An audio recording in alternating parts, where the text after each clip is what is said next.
Sveicināti, godātie skatītāji! Šai reizei studijā ir banku ekonomists, lektors un pedagogs Māris Spriņģis. Sveicināti! Jā, labvakar! Un mūsu sarunas temats, godātie skatītāji, jūs jau būsiet pamanījuši reizi pa reizē. Mēs runājam par eiro ieviešanu Latvijā un tādā reizē, kad mēs par to runājam, mūs ir pamanījis arī mūsu šās reizes viesis Māris Spriņģis. Un arī ar jums mēs runāsim par eiro. Ko tas nozīmē lielos vilcienos varbūt Latvijai, ko varbūt mums katram jūsu viedoklis? Jā. Tā, vispirms. Jā, īsumā tad eiro lats, tas ir ļoti laba lieta, bez tā mēs nevaram pastāvēt, bet šeit ir viens cits jautājums, jā, monetārais mehānisms, jā, Eiropas Savienības tā pakete, kurā katra valsts, kas paraksta, kur valsts pārstāvja, premjerministrs vai ministri, jā, paraksta šo paketi, un līdz ar to ir tā valsts konkrēti atbildīga par visiem tiem jautājumiem. 62 lapas pušu biezumā ir šis līgums, par kuru, diemžēl, mūsu deputāti neko nestāst, kur viņi var dabūt. Es to izprintēju no Eiropas Savienības informācijas vācu valodā. Latviešu tur nav. Ja? Vācu valoda man tā kā latviešu valoda. Ja? Es īsumā pateikšu tie galvenie klupšanas akmeņi, kas mums nav labvēlīgi, jo, redziet, mums Latvijas valsts visiem mīļa, ja, kā bērns, mums jāapmīļo, vairāk kā bērns. Jo mūsu mīļās Latvijas dzīves kvalitāte atkarīga no mūsu mīļās Latvijas stāvokļa, gan naudas lietās, gan arī citās lietās. Vai ne? Šeit galvenais klupšanas akmens ir tas, ka ir tā saucamās pienesuma dalības maksas. Ja? Es paskatījos konkrēti Igaunijai. Ja? Igaunijas republika ir 1,3 miljārdu eiro pienesums ir, ja? Tas ir galīgais viņas pienesums noteiktā laikā. Bet vēl man jāpasaka, par cik Igaunija jau ir ilgāku laiku, jau 2 gadus ātrāk Eiropas Savienībā. Viņai arī ir atbildīga par apmēram 1,9 miljārdu eiro jau pirms tam. Ja? Tās valstis, kas iestājās ātrāk, viņām ir lielāks uzdevums maksāt par tām naudām. Paldies Dievam, kā teikt, kad mēs neizpildījām tos Maastrichtas kritērijus, ka mums nav jāmaksā lielāka naudas summa. Cik jāmaksāja Latvijai, tas netiek izpausts, bet tas tiks pateikts tikmēr, kamēr tikko mēs parakstīsim, mūsu vadītāji parakstīs dokumentu, jo, ka mēs esam līdzatbildīgi, tad parādīsies. Vērtējumais apjoms ir 1,5 miljārdi apmēram. Ja. Ir tūlītējā, ātrā iemaksa, ja, teiksim, apmēram 180 miljonu, bet lieta ir tāda, kad mēs nezinām, kas būs tālāk, jo šis monetārais mehānisms, monetārā pakete nav līdz galam izstrādāta daudz punktu. Ja? Jo šobrīd mēs redzam, ka ir neskaidrības, klupšanas akmeņi, strīdi, ļoti liela strīdi. Ja? Pēdējie strīdi ir starp Vāciju un Spāniju, 190 miljardu apjomā kompensācija.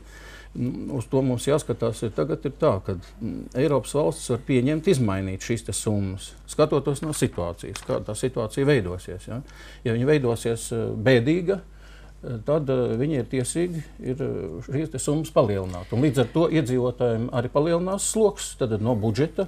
Un mēs zinām, ka Latvijas valsts nav ražotāja, ka mums negatīvais saldo visu laiku tirdzniecībā iet. Ja?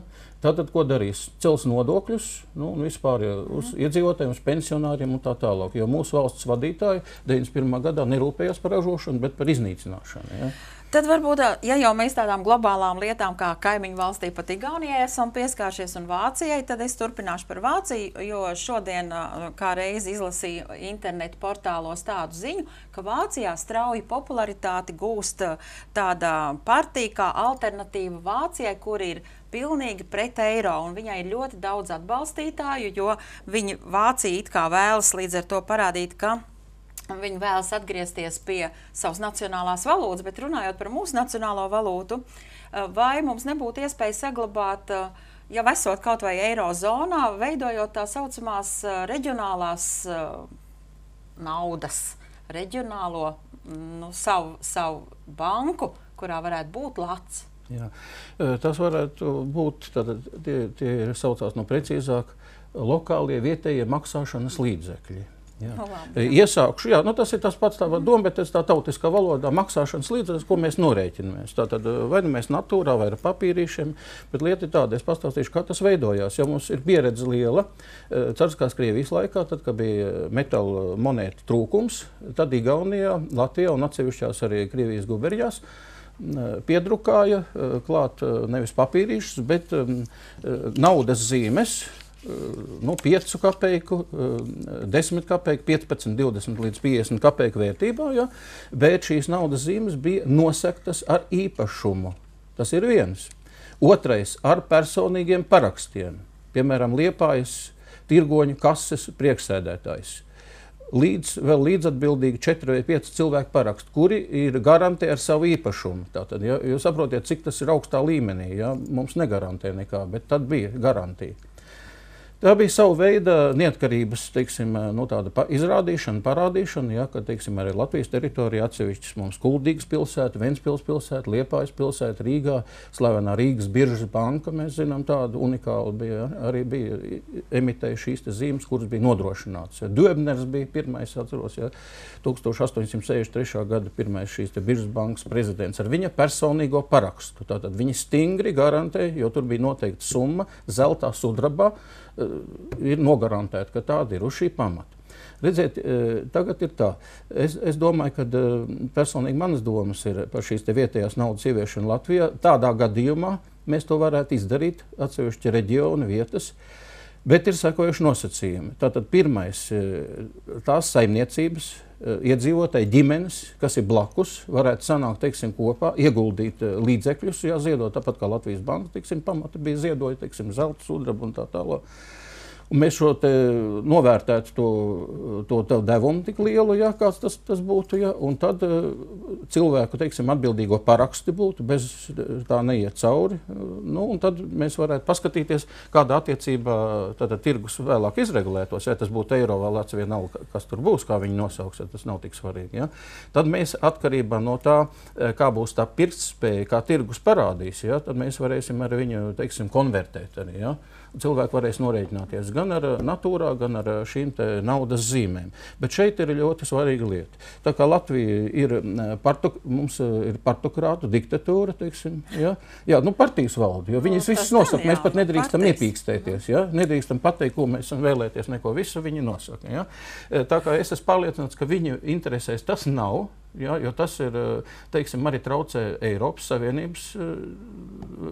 Savienība nolikumā, tas arī neiet krastā, es esmu salīdzinājis, neiet.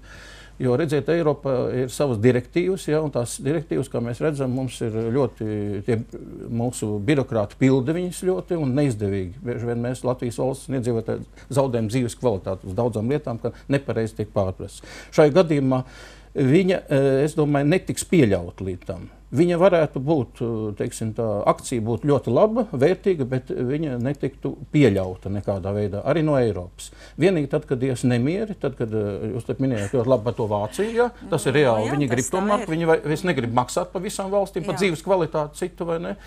Tad varētu tas būt, kā, viens no iedīgļiem, kas varētu saglabāt uz kaut kādu noteiktu laiku pārējais posms, iziet Latvijai ārā. Jo es personīgi no tās krīzes, kurā mums ievēl politiķi iekšā. Tas ir Eiropas katlā tagad. Jo katra, redziet, valsts cīnās par sevi. Tas ir karš. Tas ir ekonomisks karš. Un viena tā valsts, kur man patīk Jānis Ošlejs ekonomists, ir pateicis, ka uzvar tie, kas vairāk pārdod preces ražošanu kuriem. Un šeit vinnēta ir Vācija, Francija un Itālija. Zaudētājs būs mazākās valstis, vai ne? Jo dzīves kvalitāte pazeminājās, prasības būs lielas, prasības nevarēs pildīt, nevienādi nosacījumiem, un mans viedoklis ir, Latvija var pastāvēt neatkarīga valsts, un mēs varam apgādāt gan sevi, gan citu. Mums vajadzīgi godīgi, krimināli atbildīgi pārvaldītāji, valsts un iedzīvotāji priekšā ir jāmaina steidzīgi, soda likumi, ir jāmaina augstākām amatpersonām, un mums vajadzīgi goda vīri un goda sievas valdībā. Kas tajos soda likumos būtu vai jāpieraksta klāt, vai kaut kas jāizmet ārā? Redziet, 1991. gadā paņēma civilu likumu, ja, un pārtaisīja, pārlaboja. Kredīta likums nav izmantot, un soda likumu, kas bija jebkurai valstī, izņēma ārā no 91. gada. Kāpēc izņēma? Lai vienkārši, lai nebūtu jāatbild, varētu laupīt un zakt un pārvārdot to īpašumu, kas pieder katram iedzīvotājiem uz galvas, ja mēs reiķinām to dzīves kvalitāti, rūpnīcas un tā tālāk, kas tika. Pretējā gadījumā būtu soda likums, ka to nedrīkst darīt. Ja. Tad būtu jāizvērtē. Un te bija arī balsojumi, kur ļoti bija nepieciešami, tie izpalika. Mums bija svarīgs balsojums tikai par latviešu valodu, bet aizmirst to, ka par pensijām vajadzēja balsot, un konkrēti par pensijām par 52. gadā dzimušajiem. Tiem pensija par 30% zemāk, kaut gan arī viņi latviešu valodā runā. Ja mēs par balsojumiem runājam, tad es varu pieminēt arī to, ka Vācijā šī jaundibinātā kustība alternatīva Vācijai, kas prasa atgriezties pie nacionālās valūtas Vācijā, viņi arī uzskata, ka Vācija pārsvarā cilvēki vēlas ieviest Šveices stila referendumus, nacionālos referendumus, kuros tiktu izlēmti absolūti visi jautājumi, kas saistīti ar Eiropas Savienību. Kāds jūsu skats uz šo lietu? Tikai ka par referendumiem. Tie referendumi ir bijuši. Mums Dānija bija, Zviedrija bija, visām normālām valstīm ir. Un arī Polijai būs referendums 5 gadu garumā, vai ne? Un tas ir normāli, tāpēc, ka tie vadītāji, viņi rūpējas par savu valsti, par to dzīves kvalitāti iedzīvotājiem uz vietas, jo viņi dzīvo tajā valstī. Tas taču ir normāli, ka mēs mīlam savu valstu, un mēs uzmanīgi esam, mēs savu bērniņu nevedīsim bezdebenī iekšā, vai ne? Mēs rūpēsimies par viņu, vai ne? Un tie referendumi ir ļoti būtiski nepieciešami, lai pēc tam, kad pienāktu laiks, ja, jūs nedevāt iespēju, būs atbildīgi cilvēki, jo saprotat, būs jāatbild par izdarītiem darbiem. Pajautāšu jums, kāds jūs pašu personiskais viedoklis, teiksim, teorētiski viss ir saprotams, bet reāli kā tā situācija virzīsies, vai jūs domājat, ka kāds pieliks vēl pagarinājumu eiro ieviešanai Latvijā, vai tas jau ir neizbēgami?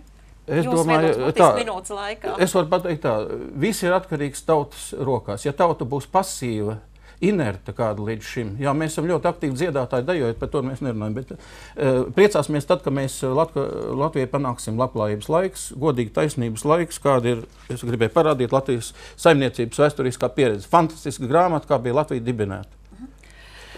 Tad mēs varēsim to darīt. Un referendumi ir būtiski vajadzīgi un nedrīkst būt nekāds valsts noslēpums, tur, kur ir nodokļu maksātāju nauda.